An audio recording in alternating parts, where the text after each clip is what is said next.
Am I the a-hole for not leaving the gym after a woman was intimidated by me? I, 26M, work a job in a remote location. I stay at a camp with around 600 people. There is an attached gym that is a 5 minutes walk from my room. It is a decent-sized gym with basketball court and 2 weight rooms and a track upstairs. I had the day off so I went to the gym to kill time. When I went to the gym there was one other person that I saw. We were both in the weight room.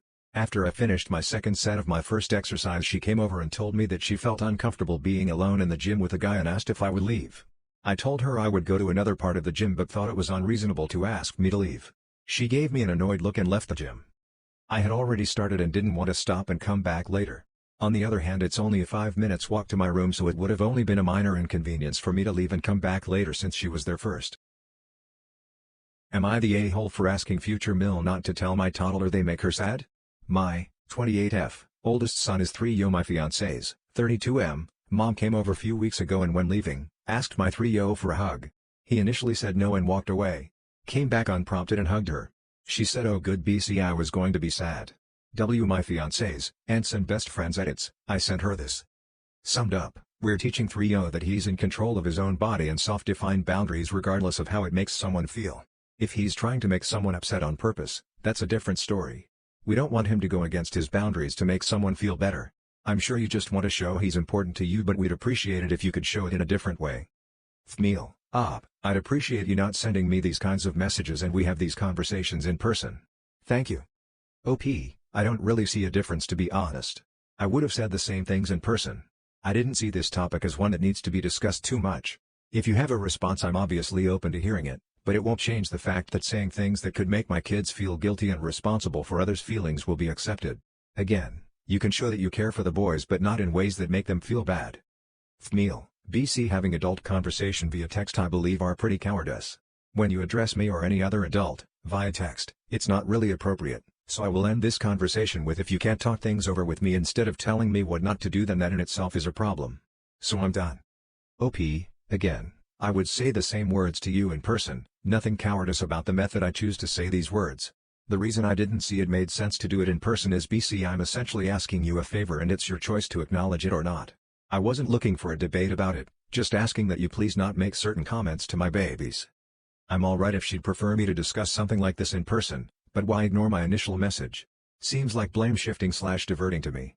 She then went to my fiancé and texted him so by now I'm sure Op told you she was messaging me. If you guys have something you need to say to me just say it.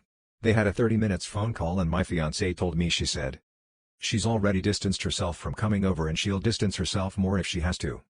It's not something she was doing intentionally, I never said it was intentional, just bringing her attention to this and potential repercussions. Chose to message her BC I'm horrible at having deep / stressful convos in person also this is a boundary so not really up for discussion or debate. Either she chooses to stop or doesn't. Am I the a-hole for telling my fiancé her mom can respectfully fuck off? I am 28 have been with my fiancé F26 for about 4 years now and her mom has been a pain ever since we started planning the wedding.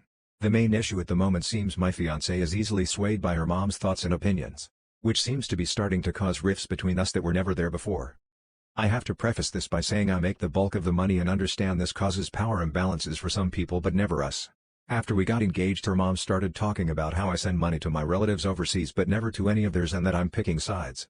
Her mom has always been a bit prickly but never got in my face about it.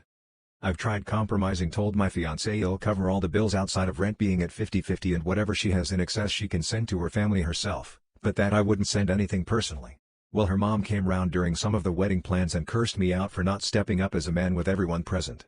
Now the wedding is on hold and my fiancé has been trying to find a solution but I told her unless her mom apologizes to me she can respectfully fuck off.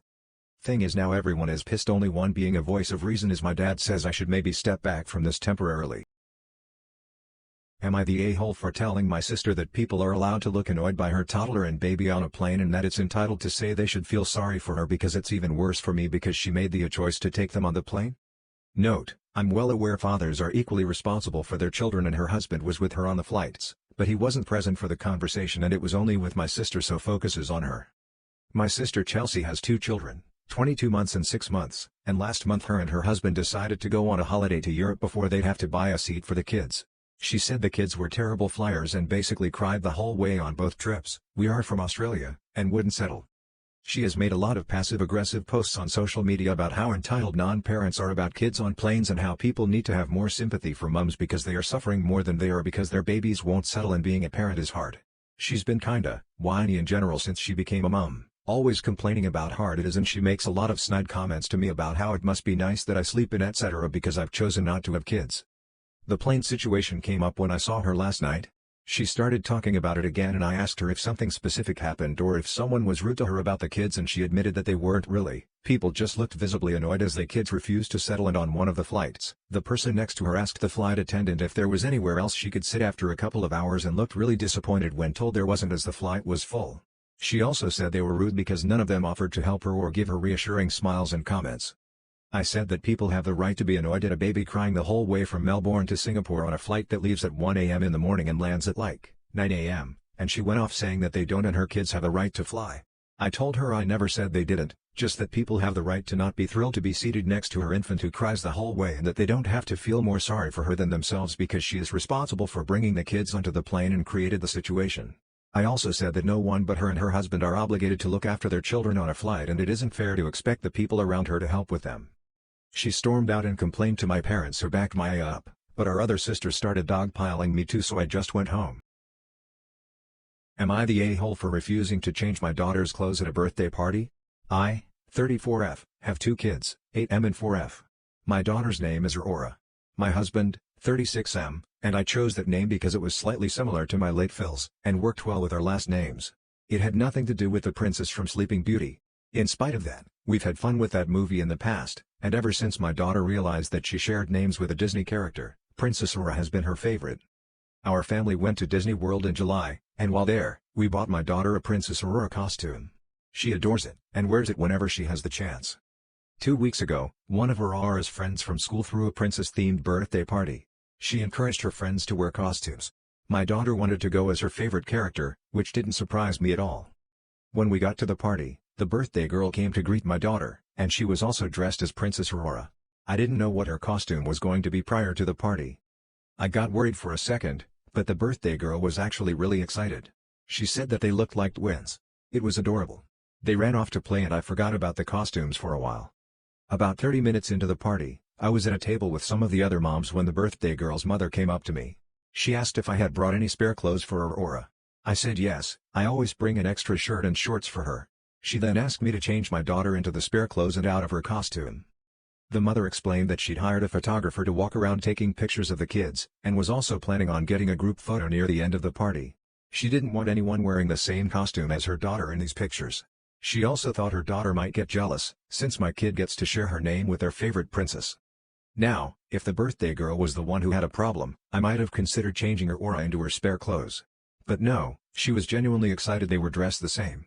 It also didn't feel fair to force my daughter to be the only one without a costume in a party full of children in princess dresses. I said no and explained my reasoning to the girl's mom. She insisted for a few minutes, but I held my ground. Some of the other moms started to back me up, and she eventually got up and left. When I went to pick up my kids earlier this week, I ran into her friend's mom. She accused me of ruining her daughter's party by allowing Aurora to wear the same costume as her. She told me she doesn't think she'll ever be able to look at the pictures without being disgusted by my behavior. I thought she was exaggerating, but I'm starting to doubt myself.